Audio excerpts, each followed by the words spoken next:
Chapter 5. The Darkest Hour. If anything had been needed to give impetus to Jack McDurdo's popularity among his fellows, it would be his arrest and acquittal. That a man, on the very night of joining the lodge, should have done something which brought him before the magistrate was a new record in the annals of the society.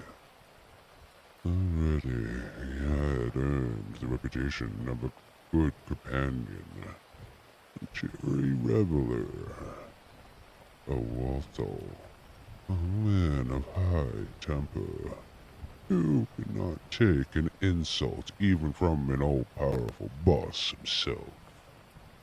But in addition to this, he impressed his comrades with the idea that among them there was not one whose brain was so ready to devise a bloodthirsty scheme, or whose hand would be capable of carrying it out.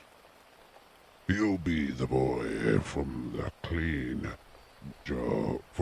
job, said the oddsters to one another, and waited their due time until they could set him to this work.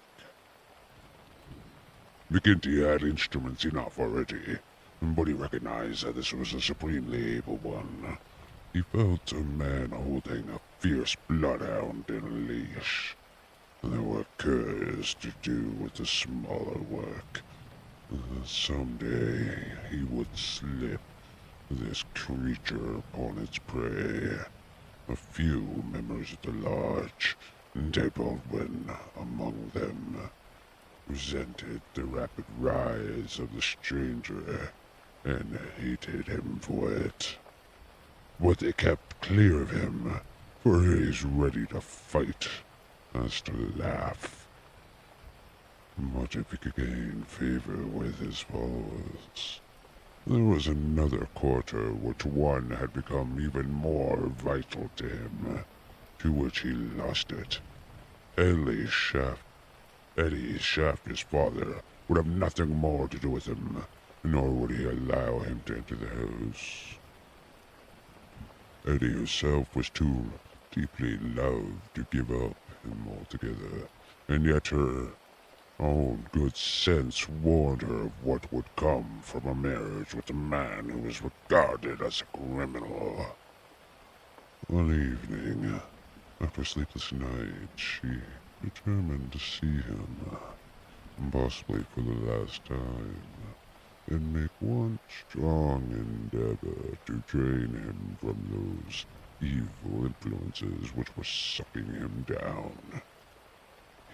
She went to his house, as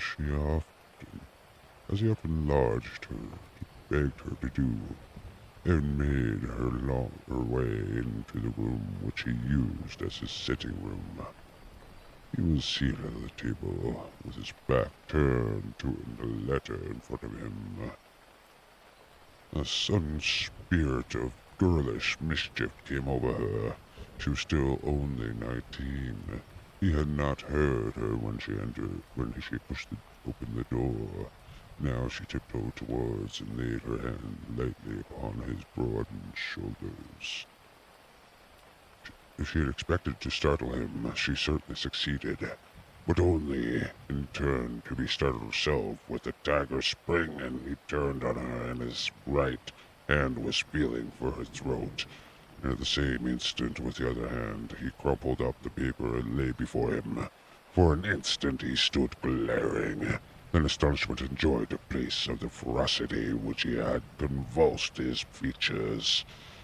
The ferocity which had sent her shrinking back in horror, as if something had never before intruded into her gentle life. "It's you," said he, mopping his brow, "and think that you should come to me, heart of my heart, and I should find nothing better to do than want to strangle you. Come then, darling." He held up his arms. "Let me make it up to you." But she had not recovered from the sudden glimpse of guilty fear which she had read in the man's face. All her woman's instincts told her it was not of the mere fright of a man who is startled. Guilt. That was it. Guilt. And fear. "What came over you, Jack?" she cried. "Why are you so scared of me?" "Oh, Jack, your conscience was at ease. You would not have looked at me like that." "Sure, I was thinking of other things, and when you had come tipping so lightly on those fairy feet of yours." No. It was more than that, Jack." Then the sudden suspicion ceased. Let me see that letter you were writing." "Ah, Eddie, I couldn't do that." Her suspicions became certainties. "It's to another woman?" she cried. "I know it. Why else would you hold it for me? Why, was it your wife that you were writing? How am I to know you were not a married man? You, a stranger that nobody knows." "I am not married, Eddie. See now. I swear it. You're only one woman on the earth to me. By the cross of Christ, I swear it."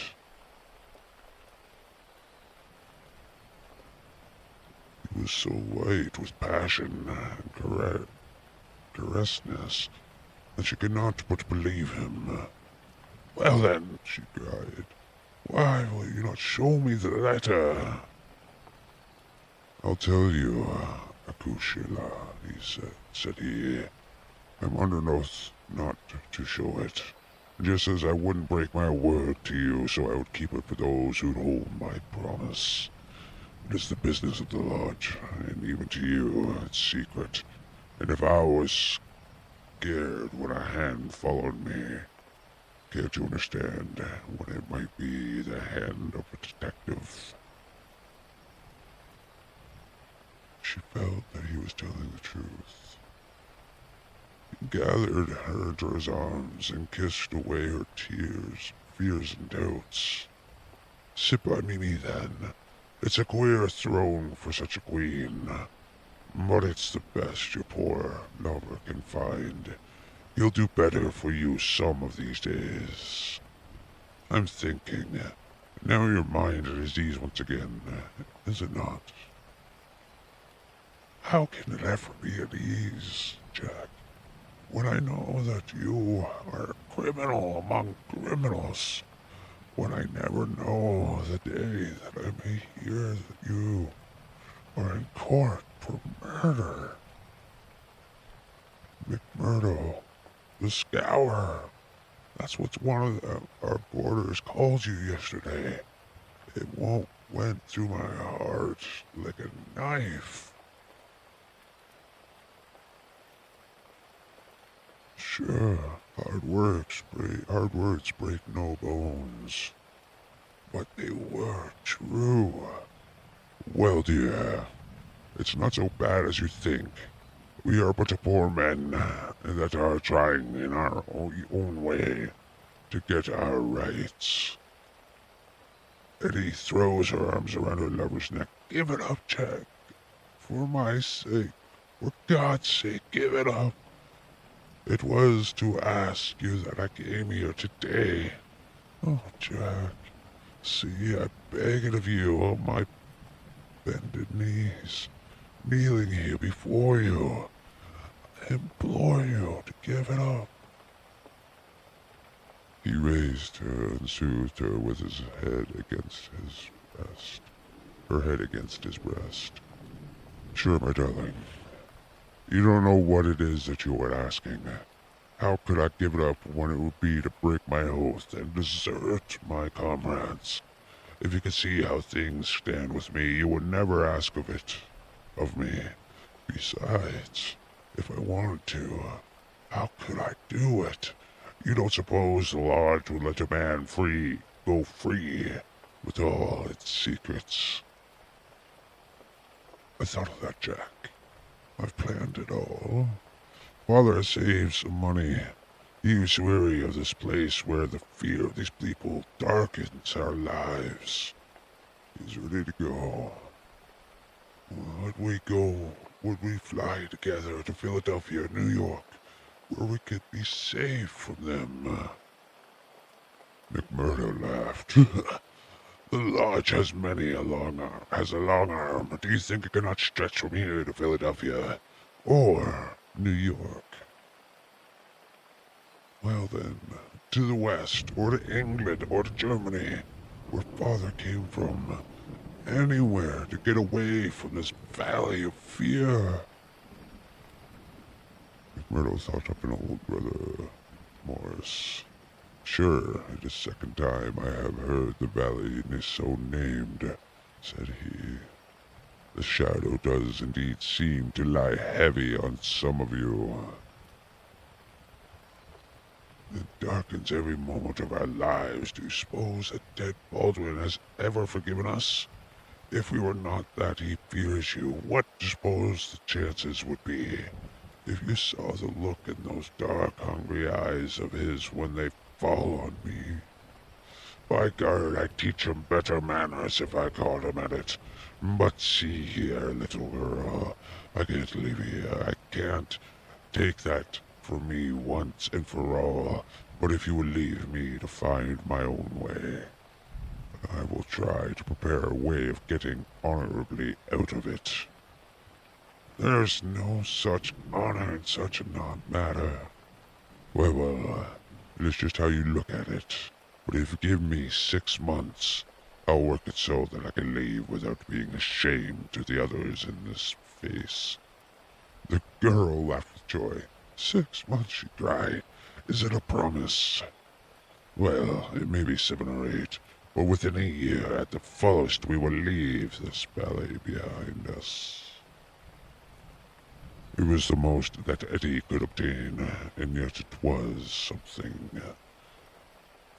There was a distant light to illuminate the gloom of the immediate future. She returned to her father's house, more light-hearted than she had ever been since Jack McMurdo came into her life. It might be thought that as a member of all the doings of society would be told to him, but he was soon to discover that the organization was wider and more complex than the simple lodge.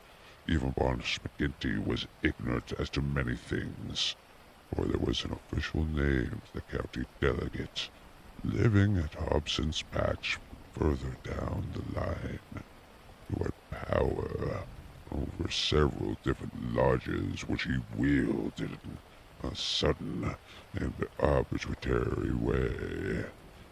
Only once did McMurdo see him, a sly, little gray-haired rat of a man, with slinking gait and a siding glance which was charged with malice. Evan's Pot was his name, and even as the great boss of Vermisia felt towards him something of the repulsion and fear which the huge, daunting man may have felt for the puny and but dangerous Robespierre. One day, Scanlon, who was McMurdo's fellow boarder, received a note from McGinty enclosing from Evans Pot, which informed him that he was sending over 2 good men, Lawler and Andrews, who had instructions to act in the neighborhood, so it was best for the cause that no particulars as to the objects that should be given. Would the quartermaster see that it was suitable arrangements be made for their lodgings and comfort until the time for action should arrive. McGinty added that it was impossible for anyone to remain secret at the Union House, and that, therefore, he would be obliged if McMurdo and Scanlon would put the strangers up for a few days in their boarding house. The same evening, 2 men arrived, each carrying his gripsack. Lawler was an elderly man, shrewd, silent, and self-contained, clad in an old black frock coat, which he, with his self-fault felt hat and ragged, grizzled beard, gave him a general resemblance to the interned preacher. His companion, Andrews, was little more than a boy, frank-faced and cheerful, with the breezy manner of one of those who was out for a holiday and means to enjoy every minute of it. Both men were total abstiners and behaved in all ways as exemplary members of society, with one simple exception that they were assassins who had often proved themselves to be most capable instruments for this association of murder. Lawler had already carried out 14 commissions of the kind, and Andrews 3. They were, as McMurdo found, quite ready to converse about their deeds in the past, which they recounted with half-bashful pride of men who had done good and unselfish service for the community. They were reticent, however, as to the immediate job in hand. They chase us because neither I nor the boy here drink. Lawler explained. They can count on us saying no more than we should. You must not take it amiss, for it is the orders of the county delegate that we obey. Sure, we are all in it together, said Scanlon. McMurdo's mate, as the four sat together at supper.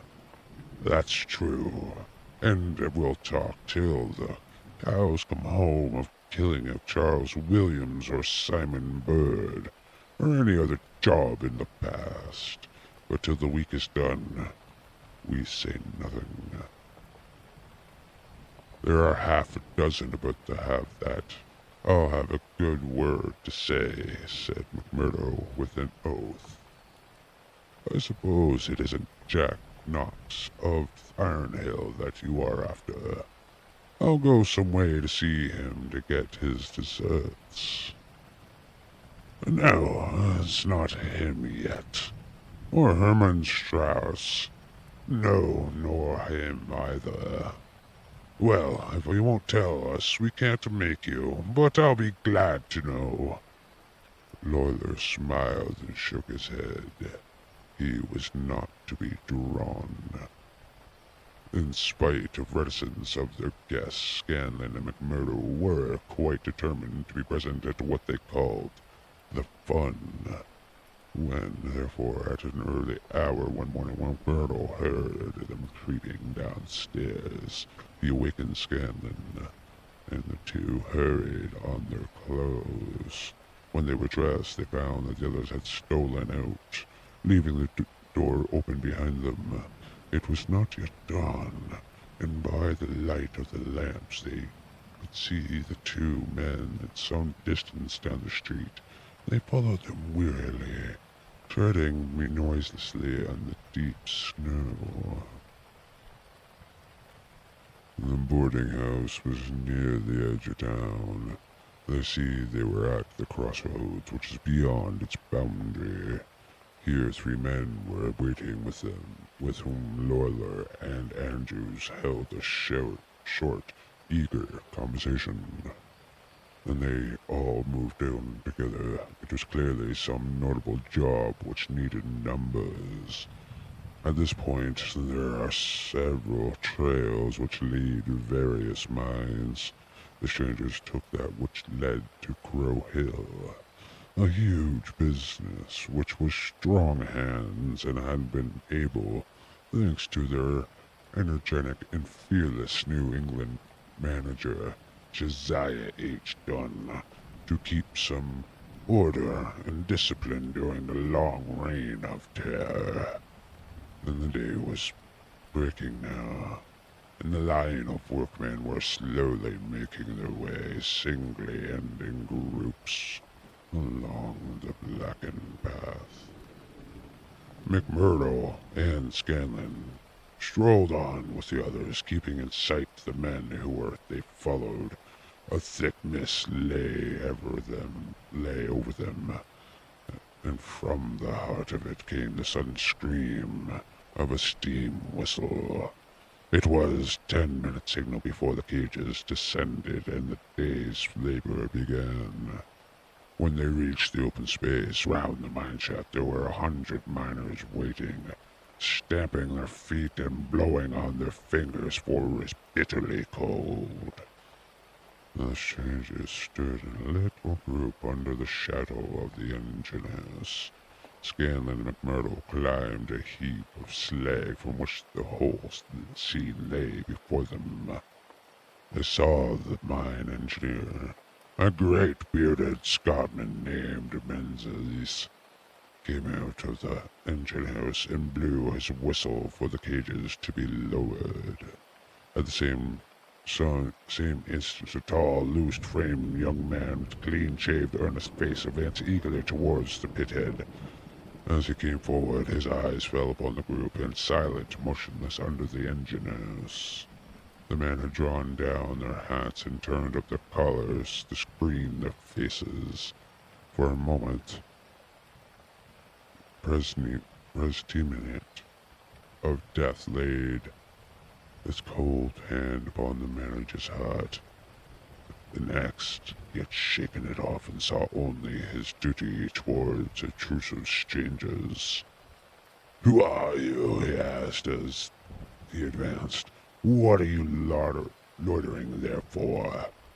There was no answer, but the lad Andrew stepped forward and shot him in the stomach.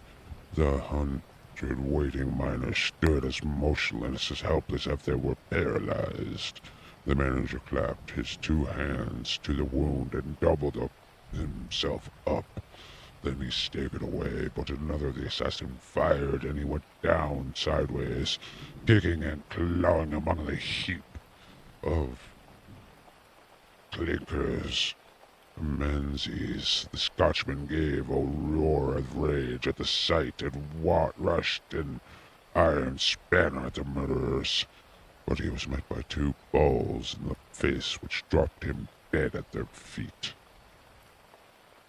There was a surge forward of some of the miners, an inarticulate cry of pity and of anger, but a couple of the strangers emptied their 6-shooters into the heads of the crowd, and they broke and scattered, some of them rushing wildly back to their homes in Remissia. When a few of the bravest had rallied, and there was a return to the mine, the murderous gang had vanished in the mists of the morning without a single witness to be able to swear to the identity of these men, who in front of 100 spectators had wrought this double crime. Scanlon and McMurdo made their way back. Scanlon somewhat subdued, for it was his first murder job that he had seen with his own eyes, and it appeared less funny than he had been led to believe. The horrible screams of the dead manager's wife pursued them as they hurried to the town. McMurdo was absorbed, silent, but he showed no sympathy for the weakening of his companion. "Sure, it was like a war," he repeated. "What is but a war between us and them, and we hit back where we best can." There was a high revel in the large room at the Union House that night, not only over killing of the manager and his engineers of the Crew Hill mine, which would bring this organization into the line of the other blackmailed and terror-stricken companies of the district, but also over a distant triumph which had been wrought by the hands of the lodge itself. It would appear that when the county delegate had sent over 5 good men to strike a blow in Vermissia, he had demanded that in return 3 Vermissia men should be strictly selected and sent across to kill William Hayes of Stake Royal, one of the best known and most popular mine owners in the Gilmanton district. A man who is believed not to have an enemy in the world, for he is in all ways a model employer. He was insisted, however, upon efficiency in work, and had therefore paid off certain drunken and idle employees who were members of the all-powerful society. Coffin notices hung outside his door had not weakened his resolution, and so in a free, civilized country, he found himself condemned to death. The execution had now been duly carried out. Ted Baldwin, who sprawled now in the seat of the honor beside the bodymaster, had been chief of the party. His flush-faced and glazed bloodshot eyes told of sleeplessness and drink. He and his 2 comrades had spent the night before among the mountains. They were unkempt, weather-strained, but no heroes, returning from a forlorn hope could have a warmer welcome from their comrades. The story was told and retold amid the cries of delight and shouts of laughter. They had waited for their man as he drove home at nightfall, taking their station at the top of the steep hill where his house must be at a walk.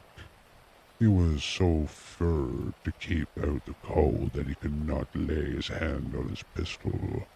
They had pulled him out and shot him again and again, and he had screamed for mercy. The screams were repeated for the amusement of the lodge. "Let's hear it again, how he squealed," they cried. None of them knew the man, but there is eternal drama in a killing, and they had shown the scours of Gilmanton that Vermissia men were to be relied upon. There had been contretemps for a man and his wife had driven up while they were still emptying their revolvers into the silent body. It had been suggested that they would shoot them both, but they were harmless folk who were not connected with the mines, so they were sternly bidden to drive on and keep silent, lest a worse thing befall them. And so the blood-mottled figure that had left as a warning to all such hard-hearted employers, and the 3 noble avengers had hurried off into the mountains, where unbroken nature comes down to the very edge of the furnaces and the slag heaps. Here they were safe and sound, the work well done, and the plaudits of their companies in their ears. It had been a great day for the Scours.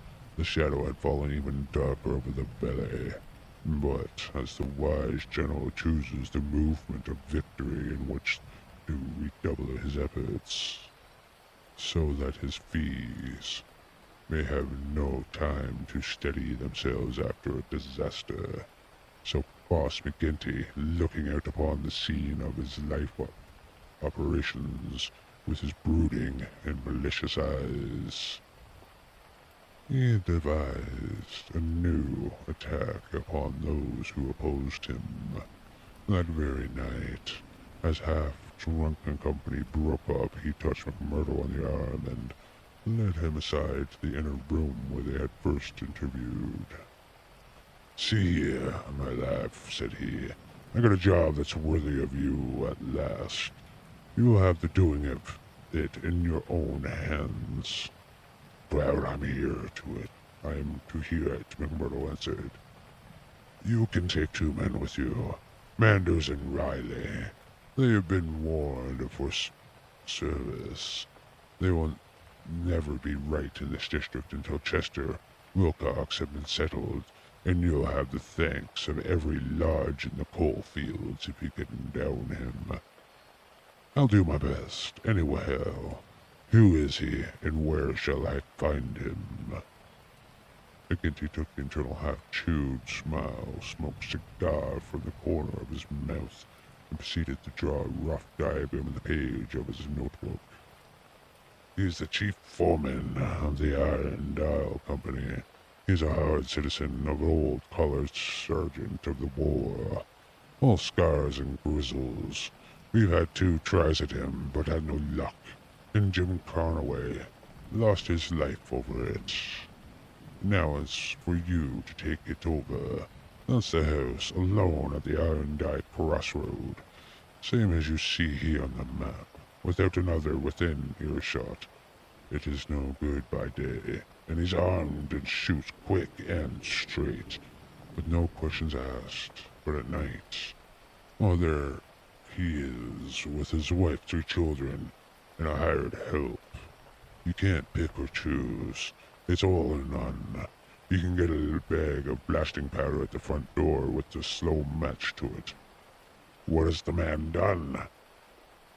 Didn't I tell you? He shot Jim Conway. Why'd he shoot him? What in the thunder does that have to do with you? Conway was about his house at night and shot him.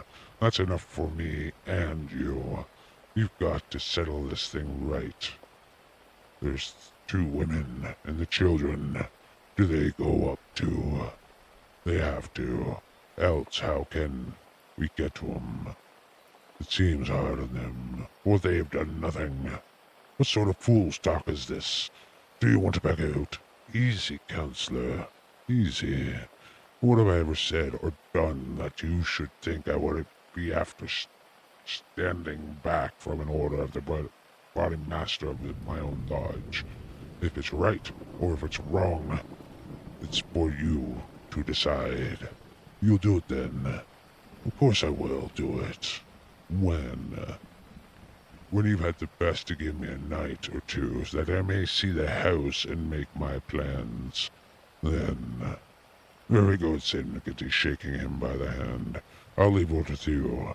It'll be a great day when you bring us the news. It's just the last stroke that will bring them all to their knees. McMurdo thought long and deeply over the commission which had been so suddenly placed in his hands. The isolated house at the Chester Wilcox lived was 5 miles off an adjacent valley. That very night he started off all alone to prepare for the attempt. It was daylight before he returned from his reconnaissance. Next day he interviewed 2 subordinates, Manders and Riley, reckless youngsters who were slated as if it were a deer hunt. 2 nights later they met outside of the town, all 3 armed, one of them carrying a sack stuffed with the powder, which was used in the coys. It was 2 in the morning before they came to the lonely house. The night was a windy one, with broken clouds drifting swiftly across the face of three-quarter moon. They had been warned to be on their guard against the bloodhounds, so they moved forward cautiously, with their pistols cocked in their hands, but there was no sound save the howling of the wind, and no movement but the swaying branches above them.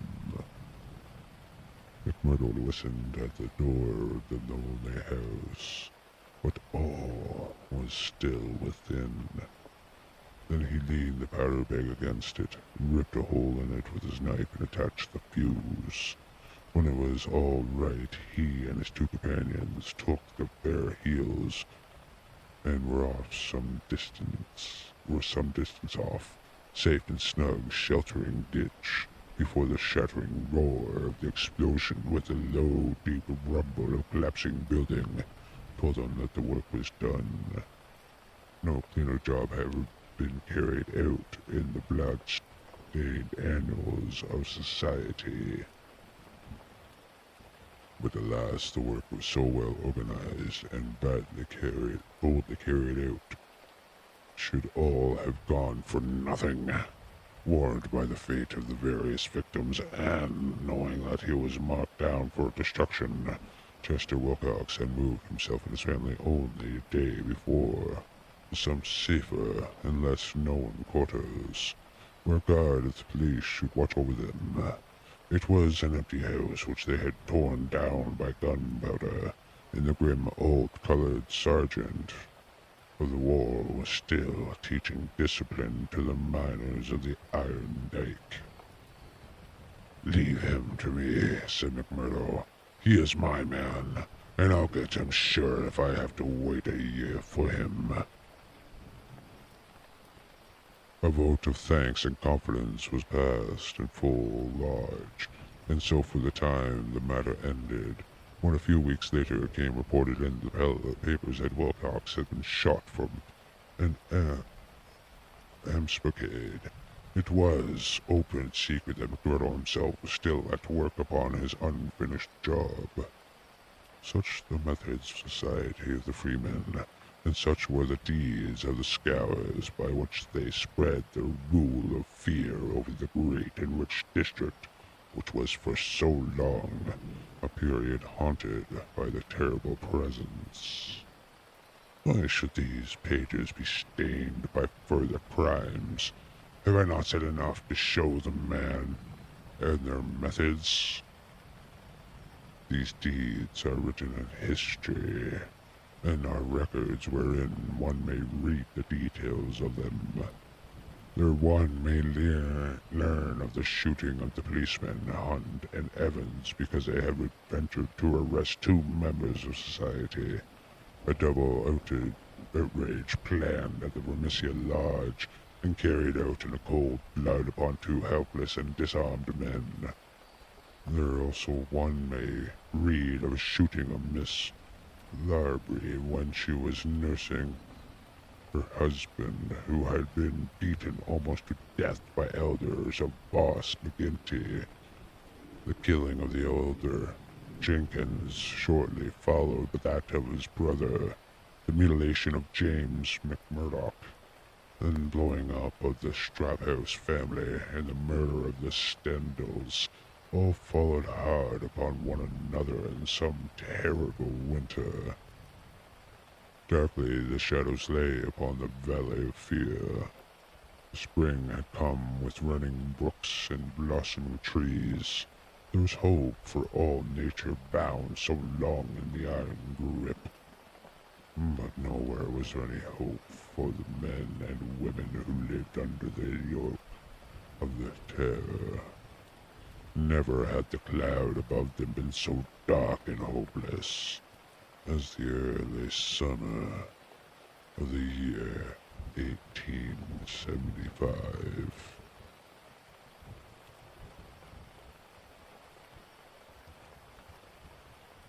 Later, Chapter 6.